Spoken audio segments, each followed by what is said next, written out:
Welcome. At the end of episode 4 in our series, we left off at this chart. We will now go through the various elements and explain why they are all necessary to create a proper EWP asset structure. The policyholder is at the top of our chart because it puts things in motion.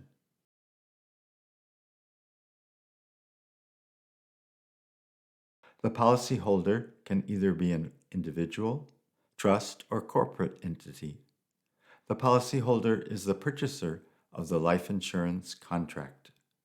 The insured life is an individual who has an insurable interest in the life insurance contract.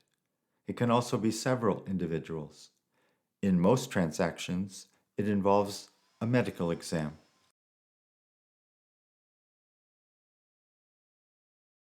Like the insured life, the beneficiary can be several individuals, or it can be a trust or another legal entity.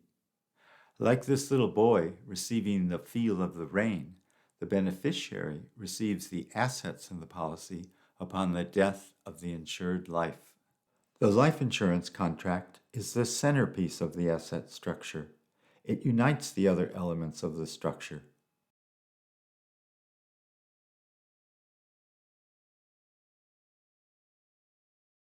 To create maximum tax efficiency, asset protection, and privacy. With proper structuring, almost any asset class can be part of an EWP asset structure. Not just portfolio assets, like stocks. The custodian is like a safe deposit box at the bank. The custodian safeguards your assets. Let us now look at the origins of private placement life insurance, or PPLI for short. It began in the 1970s in the United States. It was principally used to structure benefits for senior executives at major corporations. It allowed these executives to customize their investments and provided increased benefits over standard plans. In the early 1990s, PPLI was adapted by wealthy individuals. Attorneys and other advisors saw that PPLI could be a valuable tool in planning for wealthy clients, given the many advantages of life insurance. PPLI allowed planners to incorporate all the key elements of EWP into one coherent structure. By the mid-1990s, major companies entered the market. Insurance companies saw the marketing opportunities inherent in PPLI, and we see companies being formed in tax-friendly jurisdictions like Bermuda and Barbados. This is Wikipedia's article on private placement life insurance.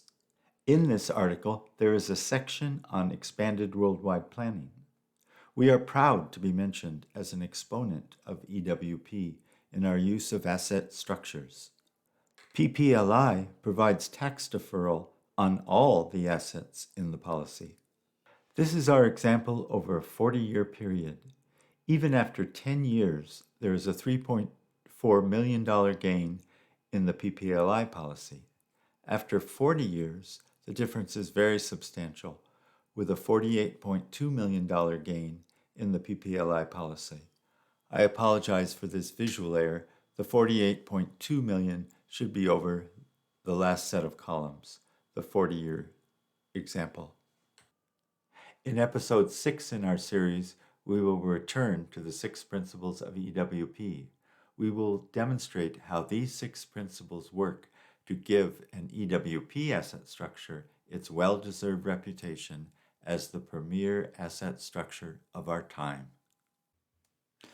To learn how the wealthiest families in the world conduct their financial affairs, please call 1-530-692-1007 or email us at info@expandedworldwideplanning.com.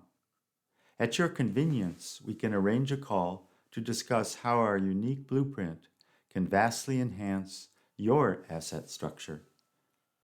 The opinions expressed in this video are for general informational purposes only and are not intended to provide specific advice or recommendations for any individual on any financial structure, investment, or insurance product.